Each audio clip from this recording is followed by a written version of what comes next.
Gula menjadi salah satu bahan pokok yang harus ada di setiap dapur rumah tangga. Butiran gula yang ada di rumah kita berasal dari kebun tebu yang tersebar di beberapa daerah, termasuk Provinsi Lampung. Gulaku, merek gula pasir kemasan paling terkenal di Indonesia, diproduksi oleh korporasi gula raksasa bernama Sugar Group Companies yang menguasai hampir setengah dari total luas perkebunan tebu di Lampung.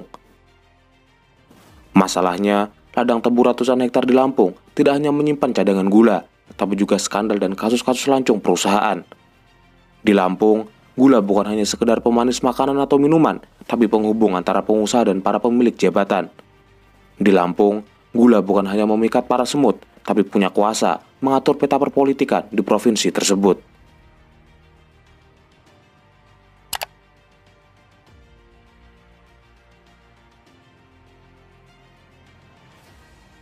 Sebagai produsen gula terbesar kedua di Indonesia, Lampung memiliki area perkebunan tebu seluas 136.000 hektar dengan total produksi lebih dari 700.000 ton yang dikelola PT Perkebunan Nusantara 7 milik negara dan 7 pabrik gula swasta di 5 kabupaten, yaitu Lampung Tengah, Lampung Utara, Waikanan, Tulang Bawang, dan Tulang Bawang Barat.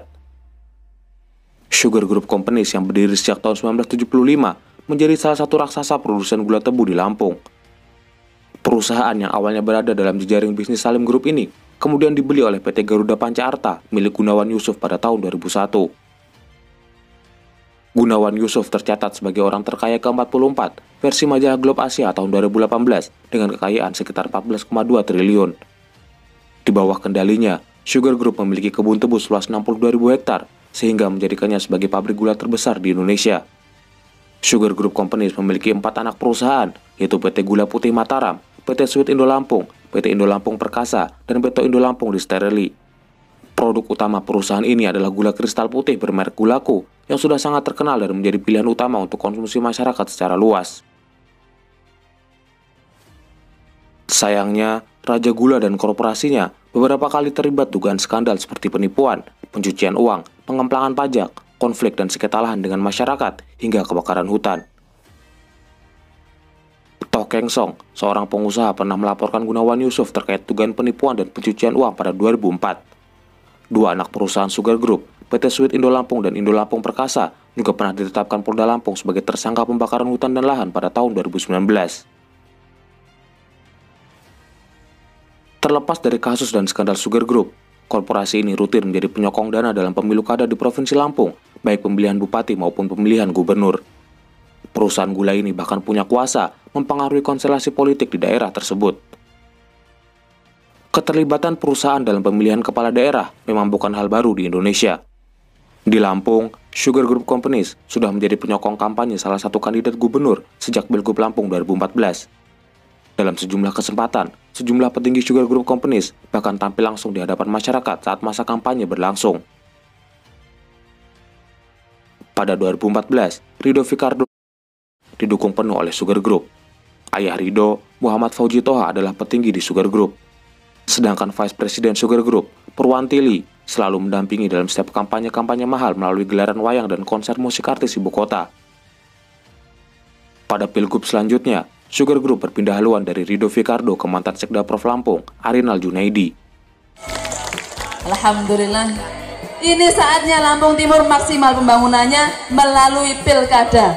Gubernur kita harus menang untuk membangun Lampung. Purwantili, petinggi Sugar Group, juga kerap mendampingi Arinal dalam kampanyenya, hingga pasangan Arinal dan Nunik mampu memenangkan Pilgub Lampung 2018.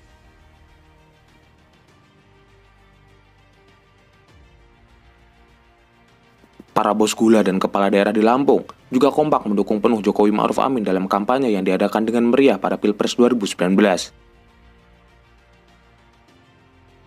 Bos Sugar Group Company, Nyonya Lee Purwanti, disebut-sebut dalam persidangan perkara suap dan gratifikasi dengan terdakwa ex-Bupati Lampung Tengah, Mustafa. Pada 2021, KPK memanggil Purwantili dan Wakil Gubernur Lampung, Nunik, terkait kasus korupsi mantan Bupati Lampung Tengah, Mustafa. Dalam fakta persidangan, nama petinggi Sugar Group ini disebut terkait mahar politik untuk mendapat dukungan Partai Kebangkitan Bangsa demi mengusung pasangan Arinal Nunik di Pilgub 2018 yang lalu. Keterlibatan perusahaan dalam konstelasi politik di Lampung disinyalir untuk mempertahankan dan memuluskan ekspansi bisnis. Di lain sisi, para calon kepala daerah juga membutuhkan modal besar untuk meraih dukungan dan memenangkan kontestasi. Di Lampung, dukungan dari pabrik gula raksasa menjadi sebuah jaminan. Mereka yang mendapat dukungan dipastikan dengan mudah meraih kursi kemenangan.